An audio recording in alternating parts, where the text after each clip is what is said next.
সকালে ঘুম থেকে উঠেই জানতে পারলাম যে মা ডাক্তারের কাছে যাবে। তো আমাকেই বাড়ির সব কাজ করতে হবে। তো চটপট বিছানা গুছিয়ে উঠে পড়লাম। উঠে ঘরটা ঝাঁট দিয়ে নিলাম। তারপরে ভাবলাম একটু চা করে খেয়ে নিই, তারপরে না অন্য কাজ করা যাবে। তো চা করছিলাম, করে যদিও আমার রান্না করতে একটু ভালো লাগছিল না, তো তাও ওভেনে ভাত বসিয়ে দিলাম। প্রথমে ভাবলাম ডিম রান্না করব, কিন্তু দেখি কিছুক্ষণ পরে দেখি বাবা চিকেন নিয়ে এসেছে। তো চিকেনের জন্য পেঁয়াজ, রসুন, আদা কেটে নিয়ে সেগুলো মিক্সিতে মিক্সচারও করে নিলাম। তারপরে তেল দিয়ে আলু ভেজে নিলাম। পেঁয়াজটাও ভেজে নেওয়ার পরে মশলাটা দিয়ে মশলাটা ভালো করে কষাচ্ছিলাম। তারপরে লবণ, হলুদ দিয়ে মশলাটা ভালো করে কষাচ্ছিলাম। তারপরে চিকেন দিয়ে দিলাম।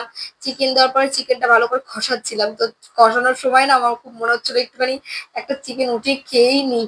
তো যদিও আমি খাইনি। তো চিকেনটা যখন জাল টাল হয়ে যাওয়ার পরে একটু ধনে পাতা দিয়ে চিকেনটা নামিয়ে নিলাম। তারপর চান টান করে পুজো দিলাম। পুজো দিয়ে তারপরে ভাত বেড়ে নিলাম। তো ভাত বেড়ে নেওয়ার পর যখন চিকেনটা দিয়ে ভাতটা মাখাচ্ছিলাম, তো যখন খেলাম তারপরে বুঝতে পারলাম আমি এত সুন্দর রান্না